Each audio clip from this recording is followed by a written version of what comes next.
Olá, você que nos assiste à TV Comunitária do Rio de Janeiro, Canal 6 da NET, o Núcleo Sindical.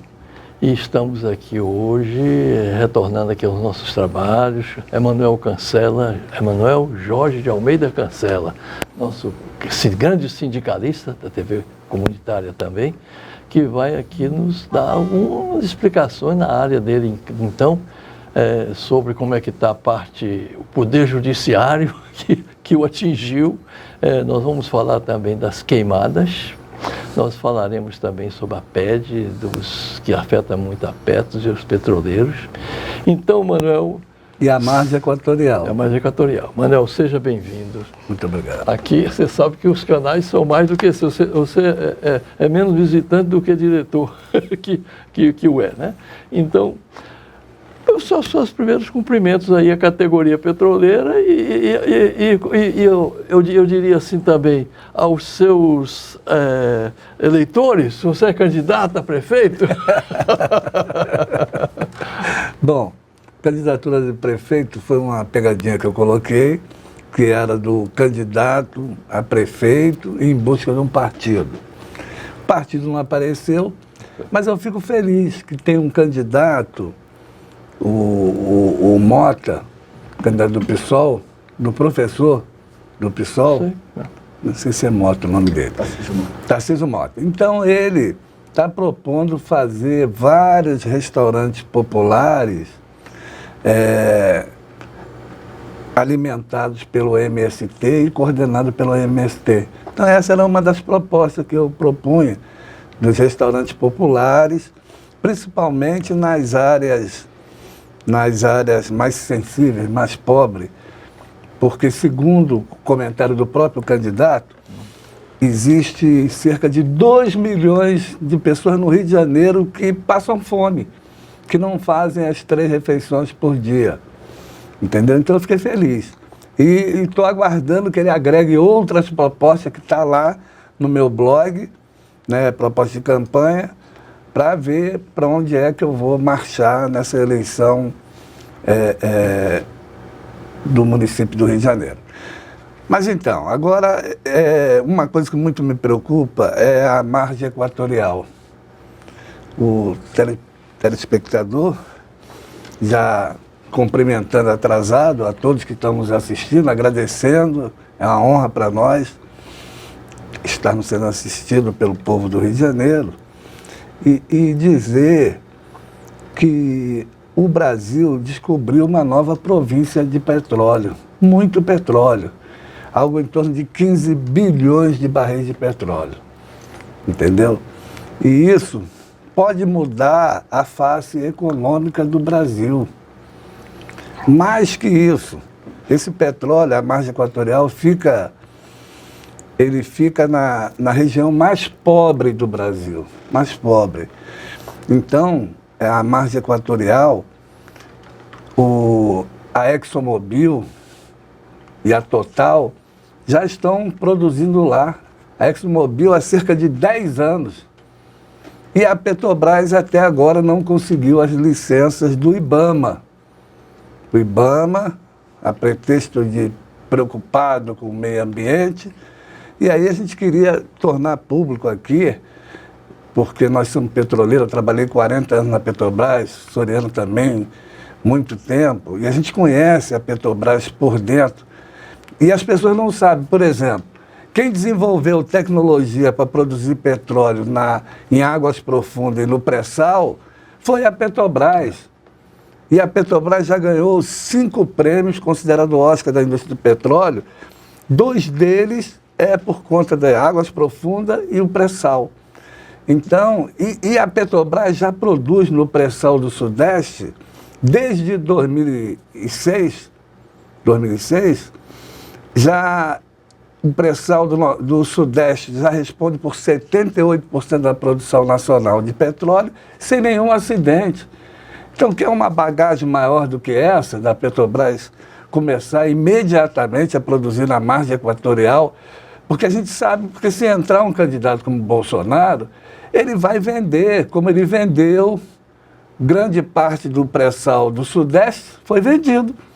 Então, é lógico que ele vai vender também o pré-sal da margem equatorial. Então, eu acho que o povo da região mais pobre do país merece, porque se começar a produzir lá, vamos instalar a indústria naval, que vai gerar muito emprego lá na região mais pobre do país, na região norte, vai arrecadar muito imposto, vai gerar muito emprego de qualidade, vai mudar a cara da região norte.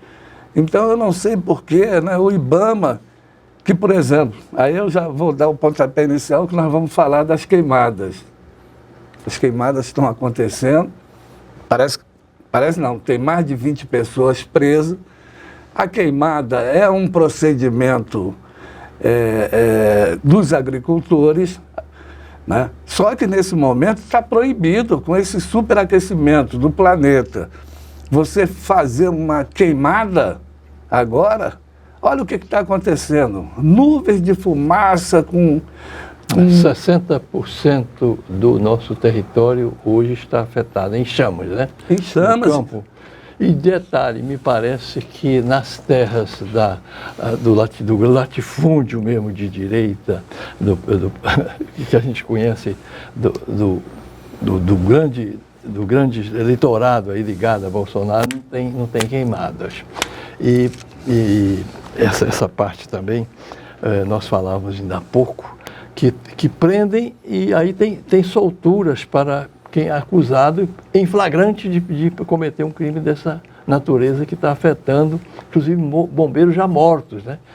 Já causaram vítimas fatais, além do grande prejuízo. Mas Malafaia, em certo momento, lá em Palanques, né, e perante o mundo, ele disse: o Brasil vai pegar fogo em agosto. Falou até a hora e o dia aí que coincidentemente aconteceu, né?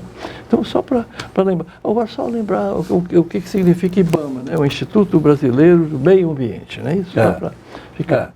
Então, o IBAMA, por exemplo, tem que estar atuando muito forte nessa, porque eles é que têm a expertise sobre essa história de queimada, como é que ela acontece. Então, o IBAMA, ao invés de estar preocupado lá com a margem equatorial, segurando as licenças para a Petrobras começar a produzir, repito, a ExxonMobil já está há mais de 10 anos na margem equatorial e a Petrobras está esperando, até agora, né, essa possibilidade que a gente tem. Porque a indústria do petróleo, ela é muito maior do que a nossa imaginação comum atinge. É uma coisa muito grandiosa, né? Por exemplo, o pessoal fala: não, vamos produzir na margem equatorial para virar um grande exportador. Eu acho que a gente não tem que virar um grande exportador de petróleo. A gente tem que virar um grande exportador de matéria-prima, né? De matéria-prima com valor agregado.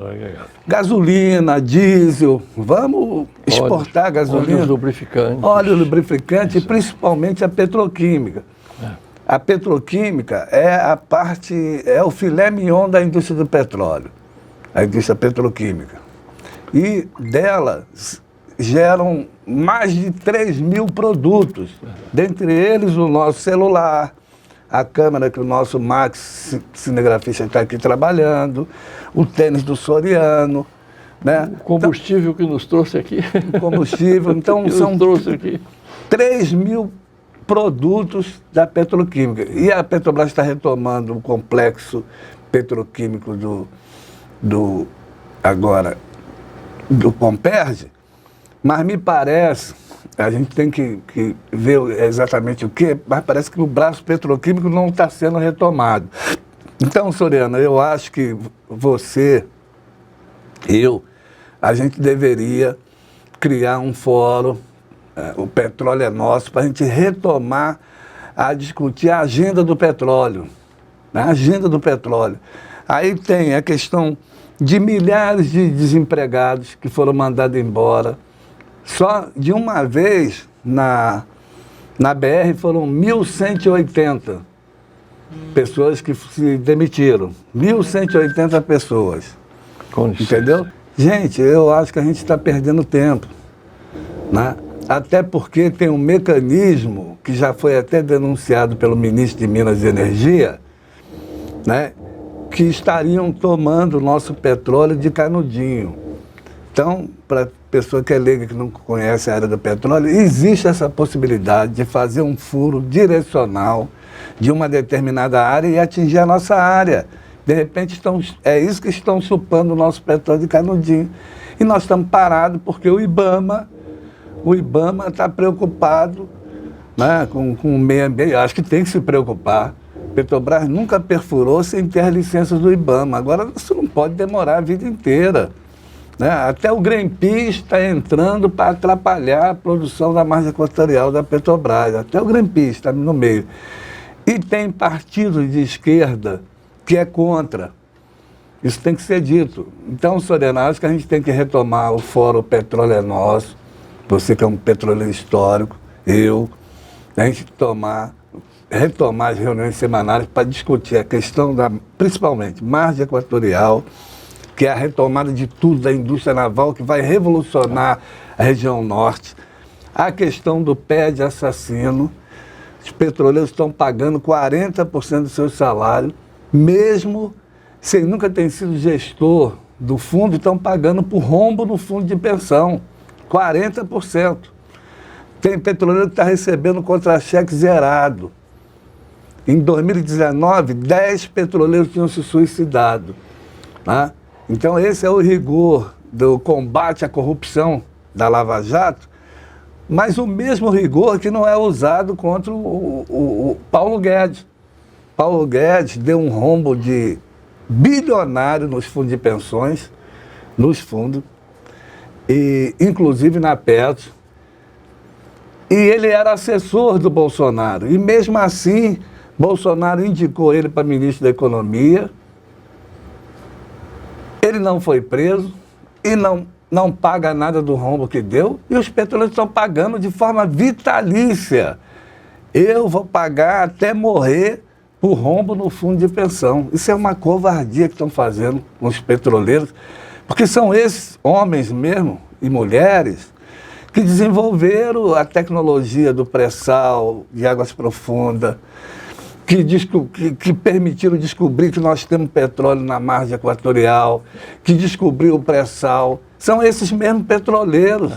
Manel, você só me dá quando você falou do que a gente tem de pauta sobre petróleo, a BR Distribuidora, que é o caixa da Petrobras, que foi, entre aspas, vendida, mas foi doada, é outro crime também de lesa pátria, porque, que eu saiba, não foi feito nenhuma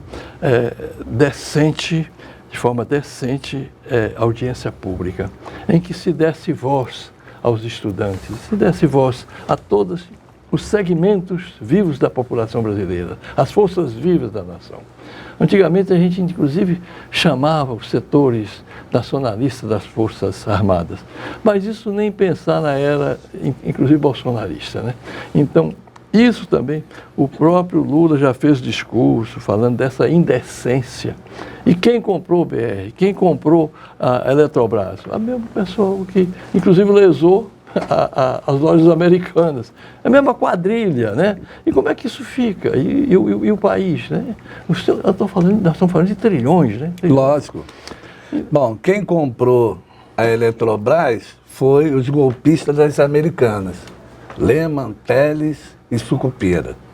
Compraram a Eletrobras, mesmo sendo golpista. Quem comprou a BR Distribuidora foi o ex-tesoureiro do PSDB, né? Como é o nome dele? Ronaldo César Coelho, é conhecido como o novo dono da Petrobras. Interessante que o Bolsonaro, ele fez uma gravação quando era deputado, propondo até o fuzilamento de Fernando Henrique por vender estatais e petróleo. Isso foi Bolsonaro deputado. O Bolsonaro presidente queria vender todas as estatais, todas as empresas públicas e vendeu a BR por um tucano. Né? Então, essas coisas tem que ser rebobinada, tem que ser revista. Porque eu percebo que por exemplo, eu fico botando isso no meu blog o tempo todo. E é como se será que esse cara que eu estou falando mentira? Será que isso não é verdade? Porque quando as pessoas têm que saber, assim, quando a gente fala mentira, quando a gente coloca alguma coisa sem a fonte, eu já fui vítima disso. Eu disse que o Sérgio Moro levou vantagem quando ele liberou a Cláudia Cruz, a mulher do Eduardo Cunha. Eu falei isso e botei a fonte. Só que a fonte que eu coloquei, depois eles derrubaram na justiça. Aí eles consideraram que eu caluniei. Eu estou sendo processado por isso. Por isso que eu estou dizendo do risco que pessoas como eu, que eu sou um pequenininho, de fazer essas denúncias, que são fatos. Como é que os golpistas das Americanas vão comprar a Eletrobras? Como é que o Ronaldo César Coelho, ex-tesoureiro do PSDB, vai comprar a BR Distribuidora, como o Soriano falou, o caixa da Petrobras? Ainda demitiram 1.100 e poucos trabalhadores da BR. Os diretores da Eletrobras, na época estatal, que estava com 40 mil de salário, hoje estão com 620 mil de salários. Você pode perguntar assim, não, mas agora é privado, eles podem ditar o salário. Não, quem está pagando é você quando consome energia. Quando um diretor hoje de uma BR, que agora acho que chama-se... uma se chama Fibra, né? Vibra. É uma cobra. Pois bem, vai ver o salário dele. E quem está pagando somos nós. Não tem essa história, não. É privado, não. Mas quem paga é o consumidor final. É o brasileiro. Fora, agora a gente não sabe quanto está tendo de lucro e quanto estão enviando de lucro para o exterior. E cadê o dinheiro das privatizações? O que é que fizeram com ele? Né? Então, volta a palavra a você.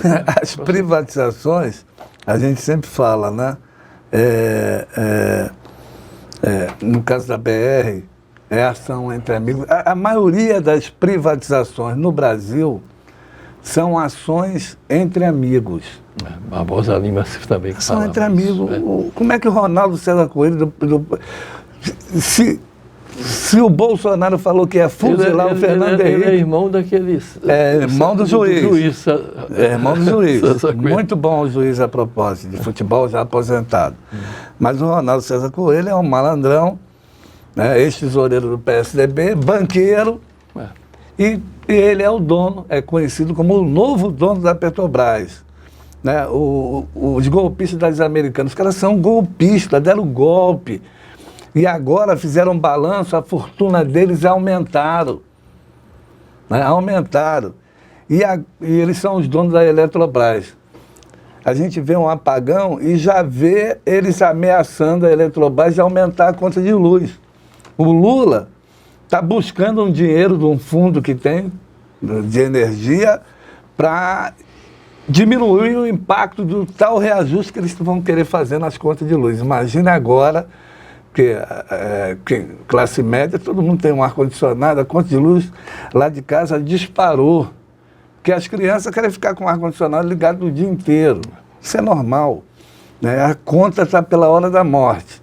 A questão da água, a mesma coisa. Né? A água... Então, Soriano, quando eu comecei a militar na política, nos movimentos sociais, a gente dizia que os setores estratégicos da sociedade não podem ser privatizados. Não pode ser de um empresário. Né?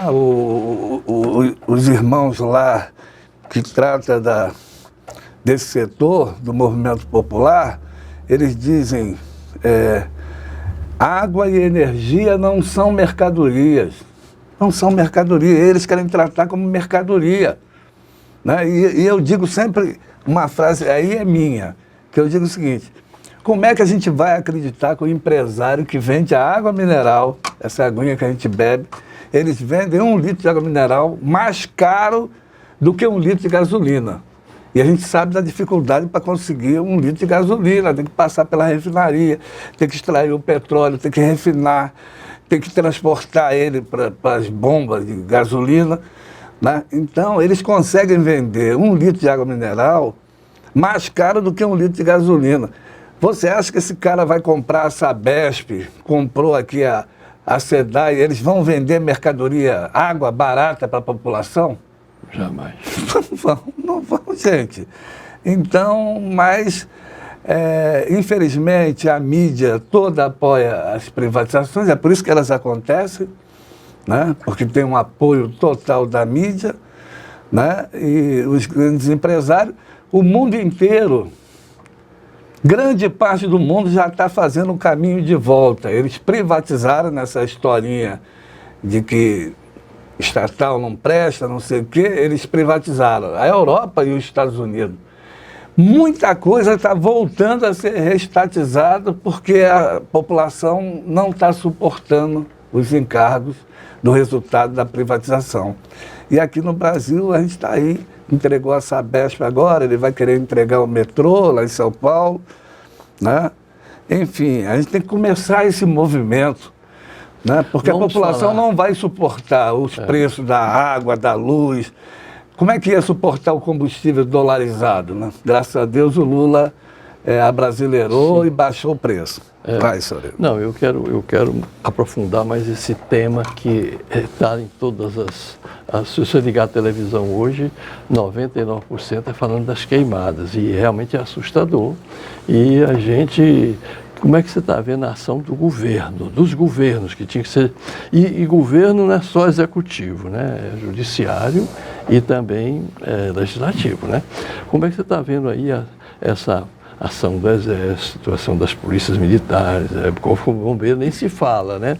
E também da própria sociedade, né? Como é que...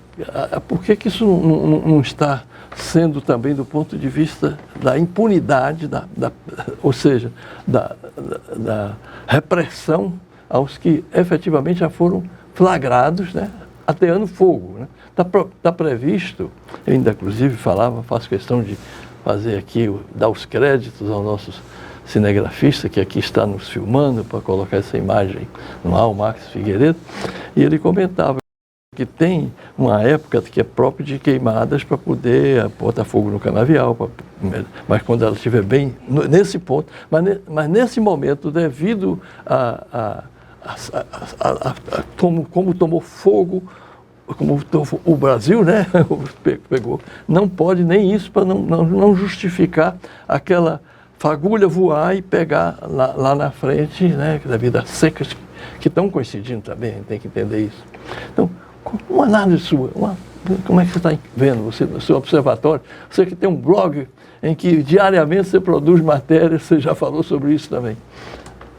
Já escreveu. Vou botar até meu óculos aqui, que eu interrompi um pouquinho, eu tirei o óculos. São uma beleza. Ele me inspira. Mas eu queria reforçar aí que você fala do Max. O Max não é só o cinegrafista, ele também é um editorialista, ele fica ali buscando informações quando a gente tem pesquisador. Dúvida. Então, é o crédito do Max. Também, é jornalista, tem um programa. Aí, ó, o Circuito Carioca, todas as quintas-feiras, não é isso? E olha, ele traz gente de peso, Ivete Sangalo. Olha, essas atrizes, principalmente as atrizes, não sei por que frequentam o Circuito Carioca. Mais do que eu... Mas voltando aqui, é lógico que essas queimadas são criminosas. É lógico que são criminosas, né?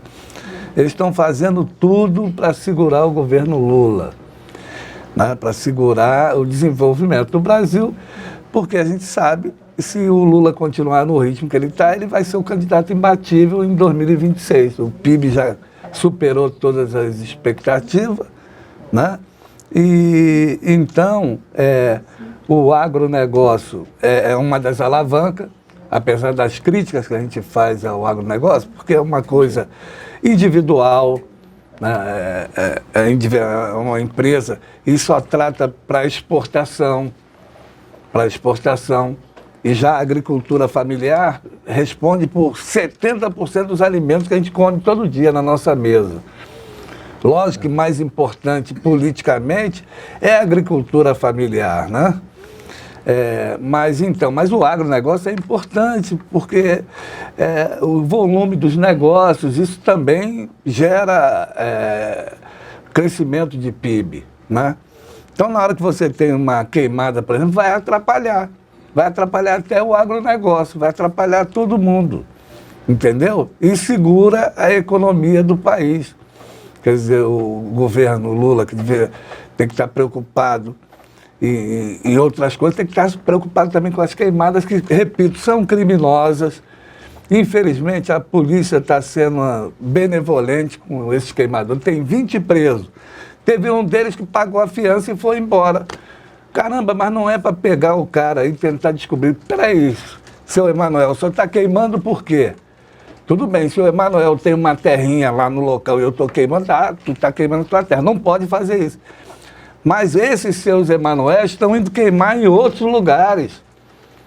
Por que o seu Emanuel está queimando numa terra que ele não tem nada a ver lá com ela? Por que ele está queimando o canavial? Por que ele está queimando a floresta? Entendeu?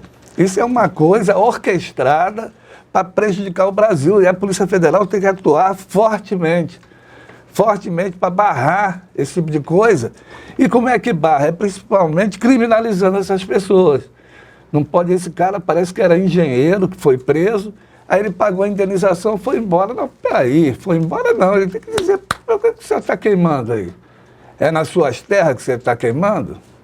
Então, acho que a polícia tem que ser mais atuante, porque aí é que é a questão da repressão, para que ninguém faça mais isso, para saber que a lei vai vir pesada, o peso da lei vai vir pesado em cima das pessoas que fazem queimadas criminosas. Não pode fazer nenhuma queimada, principalmente essas aí que a gente vê que é para prejudicar o crescimento do Brasil. E é uma das coisas que o Brasil pode se orgulhar, é da nossa potencialidade, um país que, na verdade, hoje abastece o mundo. Fruto da nossa produção agrícola, a gente praticamente alimenta 1 bilhão e 500 milhões de seres humanos. Quer dizer, nós temos uma população de 212 milhões, afora isso, cerca de praticamente mais 1 bilhão, a gente é quem abastece, é quem alimenta, é quem faz viver, né? Em outros países, né? A agricultura. Há quem diga que no Brasil nosso solo é tão rico que se você plantar defunto, nasce gente. Não, o Bautista Vidal dizia país do sol, né? Que o Brasil, por ser equatorial, ele tem... Não, por ser equatorial não, por ser... O país do sol, ele gostava. Por ser tropical, o Brasil, por ser um país tropical, ele tem 3 safras por ano. Por quê? Porque tem sol o ano inteiro. Se você pegar, por exemplo, a Europa, um continente, a metade dele é gelado. Não vai plantar e não vai produzir nada. Né? E o Brasil é equatorial, pode ser o celeiro do mundo, produzir alimentos para o mundo inteiro. Entendeu? E temos água, terras férteis e o sol, que segundo ele é a maior usina atômica do universo, né? Aqui o ano inteiro, por ser tropical o país. Emanuel, o nosso lema durante o tempo do governo Bolsonaro, que era um governo que jurou matar todos os esquerdistas, era que ninguém soltaria a mão de ninguém, da razão pela qual a gente ainda acompanha aqueles que foram vítimas daquela onda que foi golpista, aquela torrente de golpista que atingiu inclusive a Dilma, a prisão de Lula, que foi outro golpe também para favorecer a eleição de Bolsonaro. Como é que está seu processo com o juiz ladrão, segundo o Glauber, o juiz suspeito, né? Oficialmente assim pichado, quer dizer, definido pelo Supremo Tribunal Federal? Como é que está a sua ação em que você chegou a ser decretado e está em grau de recurso, né?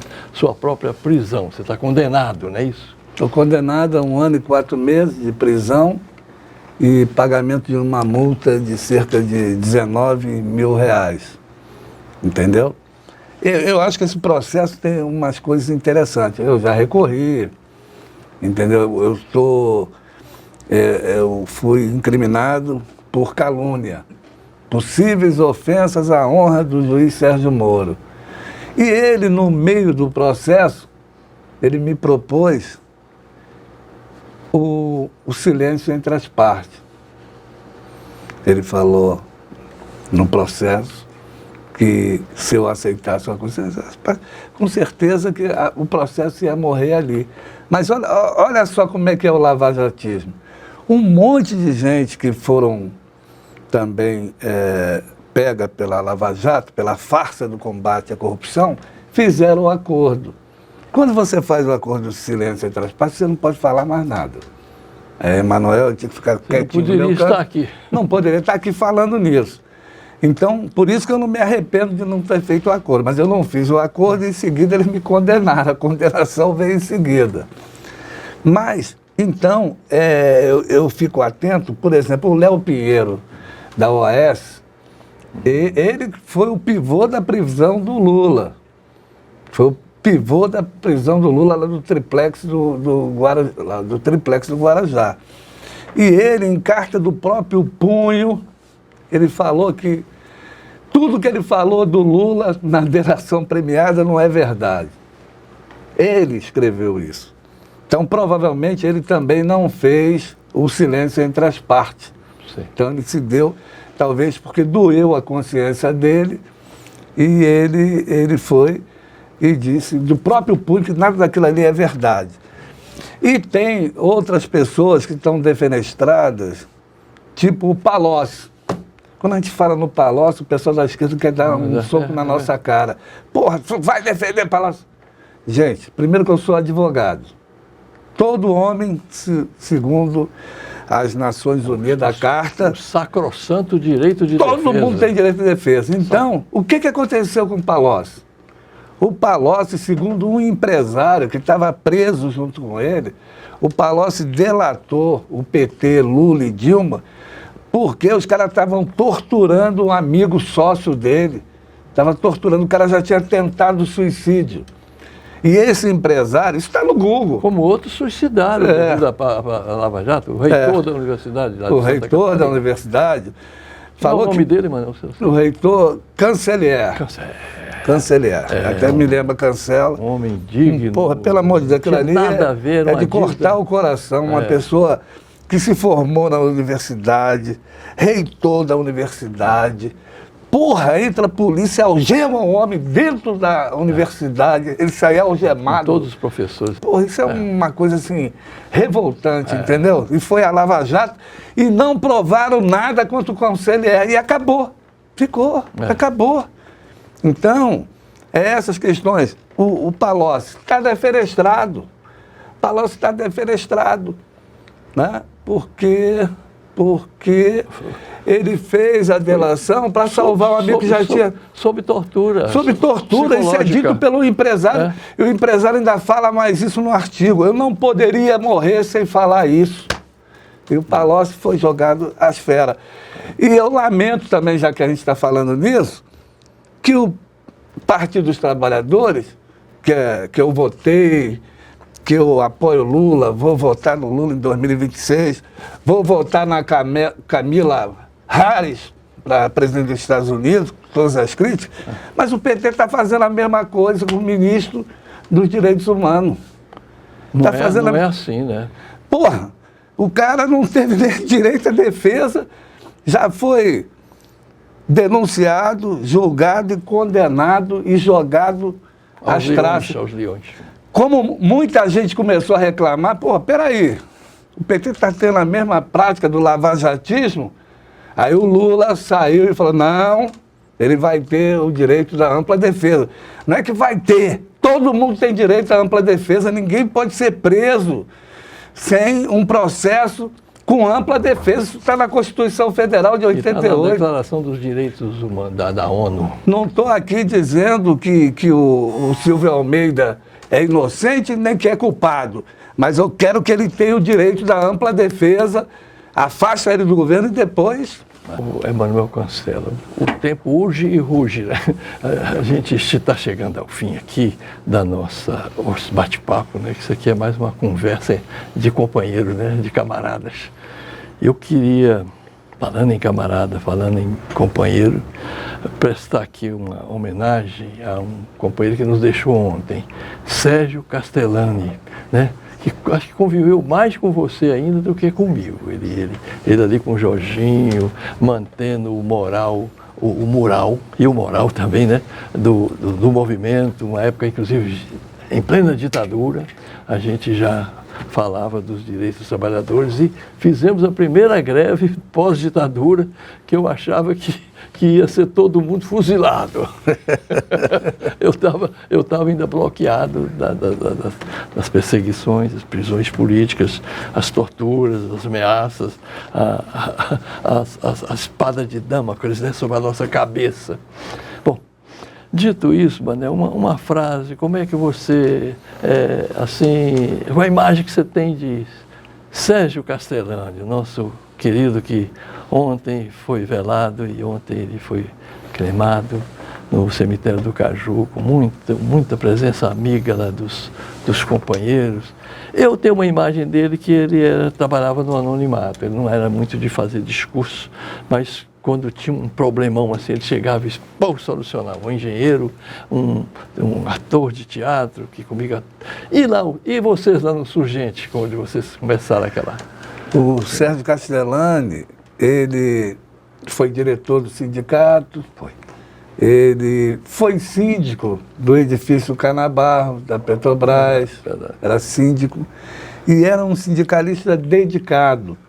Mas eu percebi a grande preocupação que ele tinha com a imagem da Petrobras. Ele fazia as nossas greves, era um cara de linha de frente, mas uma preocupação grande que nós também tínhamos, mas eu acho que isso era muito forte nele, da imagem da Petrobras. Queria pedir desculpa à família do Castellani pelas ausências que com certeza ele teve com a família, na sua dedicação ao sindicato, e a gente não vai esquecer nunca dele. E é isso. Castellani, presente. Presente, Castellani, presente. Manel, eu acho que não poderíamos, até por questão de dever, aqui terminar sem esse carinho, nosso amor e extensivo aí, força aí à família. E uma coisa que eu acho que Castellani, ilustrando o que você falou da atuação dele, é que quando a gente tinha greve, a gente às vezes falava assim, a Petrobras está fazendo uma proposta indecente. Aí ele falava assim, companheiro, eu só quero dizer uma frase aqui, só me inscrevi para falar uma coisa. Não é a Petrobras, é a diretoria da Petrobras. Que esta empresa que veio de baixo para cima, que nós construímos e que nós amamos, não é essa que fez essa proposta. Foi essa diretoria indecorosa que fez essa proposta igualmente vergonhosa, né? Então, isso é sabedoria, né? Com certeza. A gente não vai jogar a criança junto com a água suja na bacia. Da bacia. De jeito nenhum. Da bacia. Com isso nós terminamos. Agradecimentos aí ao nosso Câmara, ao nosso editor, que aqui está conosco, ele que continua assim na ativa, superou aí uma situação que só nos deixa assim com muita motivação de tributar a vida, é um exemplo de vencer, né? De vencimento. Então, a você que nos assiste, obrigado pela audiência, pela nossa atenção, tá? Muito obrigado.